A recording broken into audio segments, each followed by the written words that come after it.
Hello guys, good morning. Ngayon ay 15 minutes bago mag 5 a.m. So dito, hindi ko sure kung ano nangyari dito. Hinarvest ko pala yan.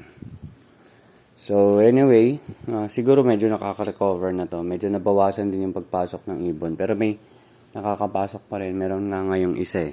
Nandyan lang. Yan. So, yun doon yung hinarvest ko at dinala ko doon sa pinuntahan namin. At ito.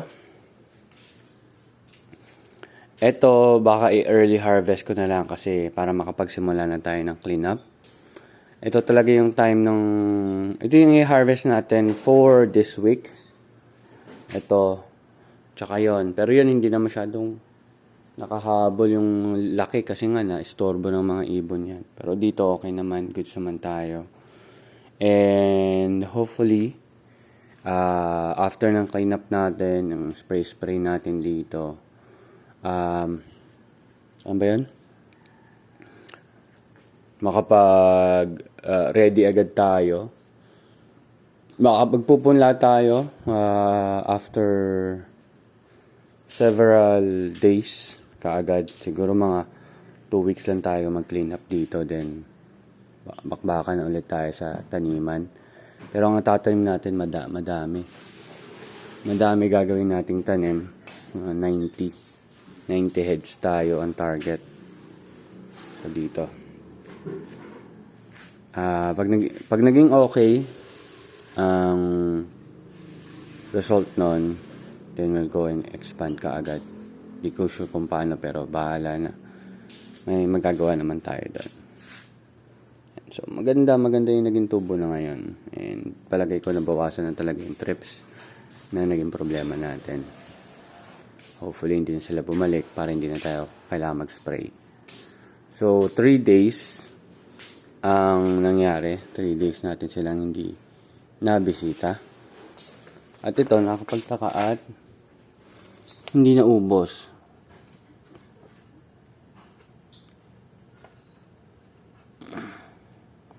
Niisip ko nagkaklag eh. Hindi. Baka nagkaroon ng clog na. Ayun na. Ay, hindi ko pala ito na ano. Baka hindi ko natanggal.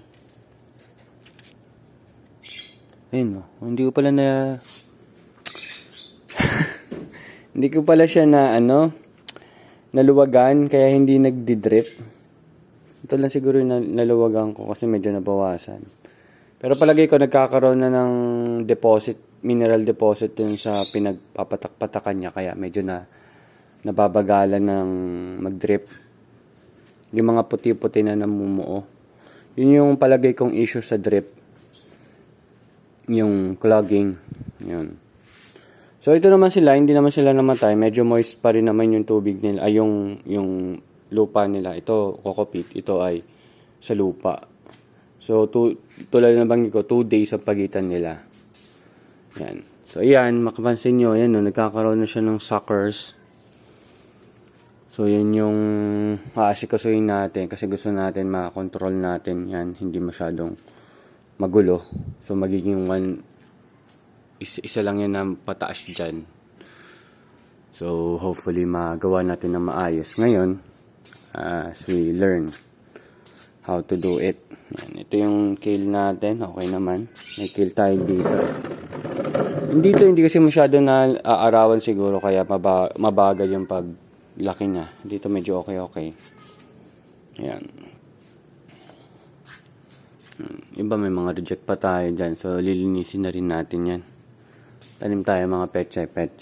Kaso kasi ang petchay, baka yun yung magpa-attract ng mga trips ulit. Kaya isip-isip muna tayo pero ngayon focus tayo sa lettuce natin. So yan, ito may problem to eh. Nagkaroon ako ng ganyan issue. Yun nandito. So ayan. Ito baka pwede nating i-harvest to kahit mga 35 days lang no, yung mga lalik.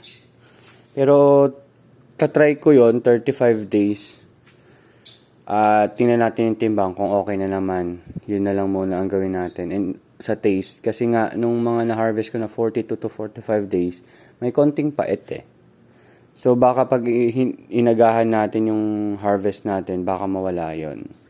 Ito namang scamander, hindi ko naman siya pwedeng agahan ng harvest. Bakit? Kasi maliit siya eh. Magaan siya eh. Magaan. Pero siguro from time to time gagawa tayo. Tayo niyan? Magko-combine tayo para may variety din na makuha yung mga customers natin.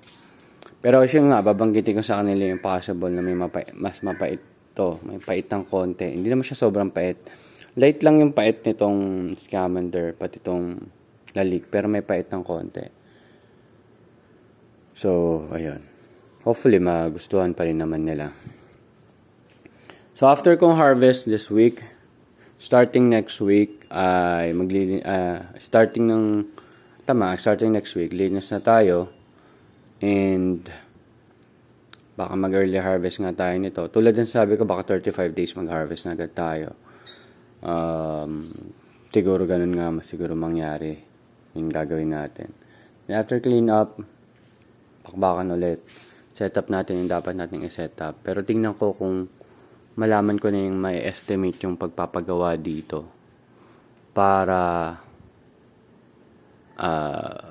sayang kasi yung oras eh. Iisip ko rin. Kasi yun nga, may mga ibon-ibon pa rin. Although malaki yung nabawas. And yung ipapagawa kasi nating greenhouse dito, maliliit yung butas. Kaya kahit yung mga adult, tawag doon? Adult trips, hindi makakapasok dun sa butas nila per square inch. 32 mesh yata yun, 32 mesh. Siyempre, mas mataas yung number ng mesh. Mas maniliit yung butas. Ayan, dito. Ayan, ibon. Ibon dyan. Dun sa ilaw. Ayan. Ay, kita niyo yung ibon. Ayan, o. Ayan. Maliit lang siya, Maliit. Hindi ko lang alam kung paano siya nakapasok. Pero kasi, pumapasok yung ibon dito dahil dito. So, makikita yung mga itim-itim na yan. Mga pagkain yan ng, namin lovebirds. Ito sila. Dito. Ayan. So, iniwan din namin sila ng ilang araw. Kaya pumapasok dito yung ibon dahil din sa mga ibon. Yan. Itong napapansin ko, pumapasok sila sa mga mga pagitan-pagitan na ganyan. So baka lagyan ko na rin to ng tie wrap. Ayan na mga tie wrap lagyan natin para wala na silang option makapasok.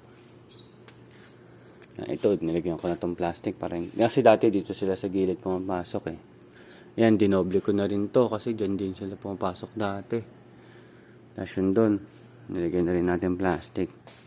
So, hindi ko alam kung saan pa sila nakakasingit-singit. Pero dito, banda, meron din yatang butas eh. Kaya, ayusin ko rin yan. Ito yung mga natin. Maglilinis din ako. Kasi ito yung mga nalinisan na natin. So, nakaprepare lang sila dyan. And hopefully, may mga kajagin tayo na parang interested din naman magtanim-tanim. So, yun yung asikasuhin ko rin para at least mag-guide natin sila para matuturan sila magtanim. Pero syempre, pag hindi nila nagustuhan pagtatanim, tayo magtatanim para sa kanila. Magkakaroon tayo ng panibagong style ng pagbebenta, which is hahanap tayo ng mga premium customers. Parang subscription basis, magbabayad. Nabanggit ko na yata itong idea na to last time, wherein magkakaroon tayo ng delivery service. Kasi within siguro 3 kilometers radius, delivery service.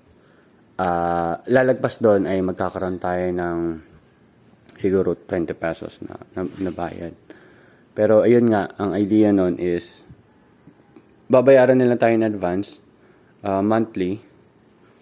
Tapos twice a month magkakaroon sila ng supply of 3 heads per supply. Pero depende yun kung gusto nila kasi 3 for 100 naman tayo eh. And twice a month lang tayo mag-harvest. So, twice a month natin silang dideliveran ng tig 100 pesos. Pero depende yon. Bali, minimum of 200 pesos per month yung ibibigay nila sa atin to give them the service and priority sa pagbebenta ng lettuce. So, maliban doon, kunyari gusto nila ang may deliver sa kanila worth 300. So, siyempre, pag dineliver natin doon, yung first delivery is for the 100 pesos lang. So, dadagdag na lang sila ng 200. Pero, siyempre, priority sila to be supplied nung kailangan nilang numbers. Sila yung priority customers natin. So, hindi na sila yung sa retail natin. Sila yung... Tapos, kung may oras sila na gusto kung kailan sila i-deliver yon, kasama yon sa pagiging premium customer. Ayun, yun lang yung naisip ko at yun yung ipipitch ko dun sa mga current customers ko. And hopefully, magustuhan nila yon. Kasi, pag nangyari yon, ma-advance yung bayad sa atin. So, hindi na rin tayo mahihirapan maghanap ng mga buyers. So, makikita na natin, kaya mapoproject na natin. So, this month, itong mga numbers na to, kaya sa 90, may matitirang 50 na for retail natin. So, yung 50 na lang po problemahin natin kasi yung 40 heads ay may pupuntahan na. Parang ganon yung idea. Which is, yun yung maganda. Yun yung maganda. Nakaprograma, kumbaga. Ayan. So, that's it. And hopefully magtuloy-tuloy at maging maayos naman tong ginagawa nating idea at moving forward natin na free from spray of inorganic pesticide. Kasi yun nga ang diskarte natin is twice a month na harvest to be able to clean it up. Tapos bago tayo mag-transfer ng bagong seedlings, mas maganda na harvest or for harvest na rin natin yung kabila. Parang ganun. Yun lang. Thank you very much and see you next update, guys. Bye-bye.